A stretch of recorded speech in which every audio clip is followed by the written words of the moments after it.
So I recently posted a short about what it takes to become a writer without actually doing a creative writing degree, and I wanted to expand on that a little bit. So I am an engineer. I spent the last 2 decades working in science and engineering. I have degrees in chemistry and chemical engineering, and most recently I actually did a degree in outer space resources. And I am a very qualified person to speak about engineering, but I am not qualified by any professional standard to be a writer. However, I decided when I realized that two of my children wanted to be writers that I would try to encourage them by listening and learning about writing so that I could be supportive.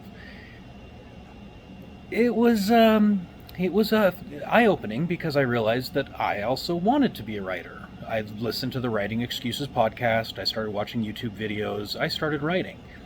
So that early this year, I said, oh, I am going to try writing something. And so I wrote a couple of odd things, and then I, in 1 month, wrote a 40,000 word novella. Now, I'm not publishing that. I want to take it and rewrite it after I've gained some experience. But most recently in June, I wrote a 82,000 word novel that I'm actually right now editing, and got back from alpha readers with edits. And I'm going to turn that and try to get an agent and try to get published. Well, how was I able in 6 weeks of part-times and weekends able to write 82,000 words? And I realized it's because of my life experience. First and foremost being, I love to read.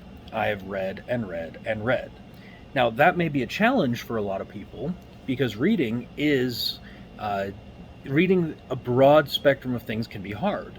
But if you really want to write, if you really want to tell stories, you've got to learn how other people tell stories. You can still have your own creative way of sharing stories, but I've read everything from Agatha Christie to Brandon Sanderson to Jack Campbell to Brian McClellan to J.R.R. Tolkien and even Harry Potter. Now, I'm not going to write like J.K. Rowling. I wouldn't. I don't have her natural voice. I can't write like her. I can't write like Brandon Sanderson. I can't write like any of these authors. When I write, it's my voice. Now, I can try and learn how to make it sound like different voices, but I'm a new author. But the key has always been that I read. The other key is write. Write and write and write. And don't be afraid to make mistakes. I was taught that to learn a language, you need to make 1 million mistakes to become fully fluent. It's the same with writing.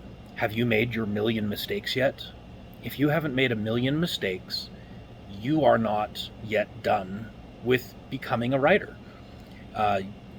But the fact is, once you actually put your pen to paper, you have begun. You are a writer.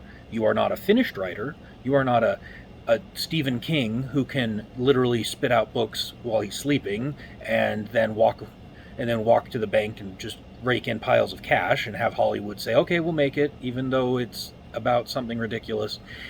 He's Stephen King, but he spent a lifetime doing this. If you're a young writer, don't worry about the time it's going to take. Tell your stories. Read other people's stories and then tell your own.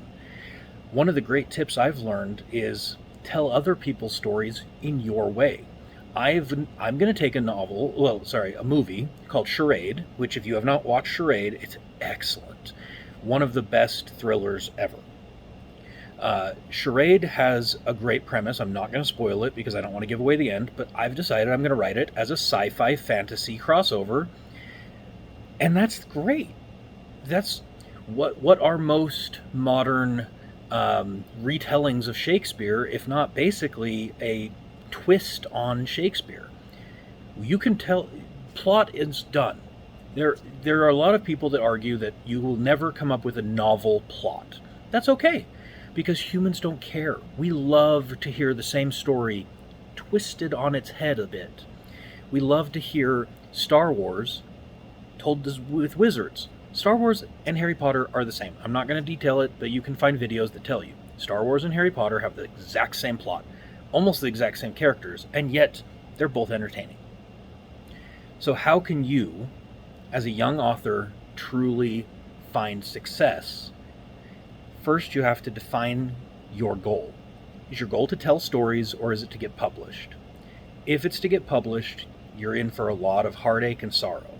But if your goal is to write and tell stories, then you will succeed by simply putting pen to paper.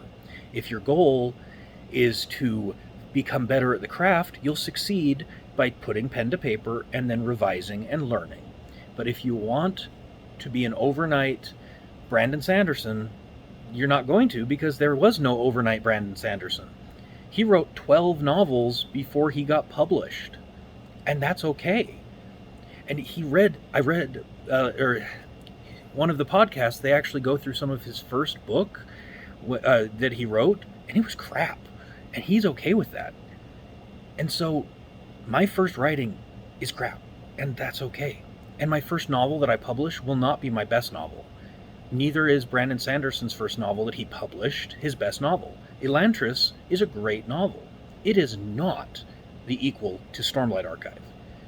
Nor is Orson Scott Card's first novel the greatest novel he's written, though it's a pretty good one.